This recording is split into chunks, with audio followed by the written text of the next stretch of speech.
Good morning again. I just want to share a little testimony. I've entitled this this little video "Stuck in the Mud, Saved by a Prayer," because yesterday we were cycling out on our bikes, and against my better judgment, we decided to come off where a place called Malden is and come along the canal. We've done this loads and loads of times, but as we came along there yesterday, I've never seen or known mud like it in my life, and we just could not walk. We were falling over. We had our bikes, and we just could not keep going, and you know, it just really became so awful. And in the end, Nick's bike seized up because there was so much mud on it, and we had to manage to try and get to the canal and dip his bike in the canal and wind, you know, the pedals around to get all the mud out. We had to scrape the mud out with sticks.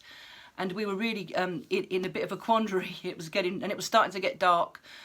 So I said to Nick, right, let's stop and pray. We need to pray. We need to commit this into God's hands. So we stopped and we prayed. And I just said, Lord, I pray that you would get us back home, get us out of this situation. And so we prayed and we carried on walking for a bit. And we had hardly seen anyone on this canal because nobody probably was as silly as us because they probably realised how muddy it was. And eventually, just out of the blue, we saw these two fishermen, and I believe that God's hand was upon us, these fishermen, and we spoke to them and we said, we need to try and get out of this, away from all this mud in the canal.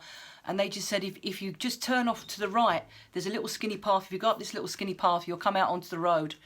And we would never have known that. We would have carried on, and there was a whole load of water. And so that God answered our prayer. We came out onto the road. We started cycling. It was pitch black. It was in the dark. There were no signposts. There was no way. We thought, well, this must be the way to go. We carried on cycling, and then we thought we must be lost. And then out of nowhere, these two men appeared with torches, and we said to them, "Look, we're lost. Can you tell us how to get back to a place called Danbury?" And they said, "Oh, you've got to turn left. You've got to just keep going, keep going." And so we got back on the road and we cycled and we kept going and kept going and kept going. And as sure as they said that, we ended up to a place where we knew, and we were able to get back home safely. So I just want to thank God that, sometimes we wonder, we're in a difficult situation. We just try and cope in our own flesh and our own strength. And maybe we just need to stop ourselves and to just say, God, I need your help. Help me, show me what I should do. And we just have to stop and pray to God and call upon his name, and he will help us. And I was just thinking of this little Bible passage this morning. Again, it's from the Psalms, because it really spoke to me after I prayed that prayer last night. And it said, I waited patiently for the Lord. He turned to me and heard my cry. He lifted me out of the slimy pit and out of the mud and the mire. He set my feet on a rock and gave me a firm place to stand.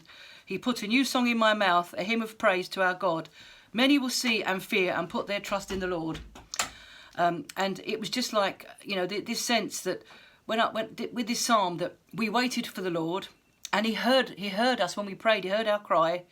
And I know this might be taking it a little bit out of context, but the Lord lifted us out of the mire, out of the mud.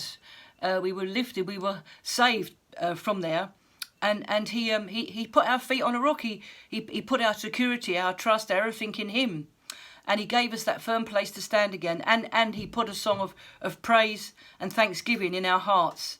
And so I just wanted to share that little testimony this morning with you, that whatever situation we find ourselves in, if we pray and call out to God and call on his name and commit everything into his hands, he can give us strength and help us. And we got back safely in the end. But I've learned from that we never go that way again in the winter, because it's not worth risking it again. So be blessed. I hope you have a good day, and sending you lots of love. Take care. Look after yourselves.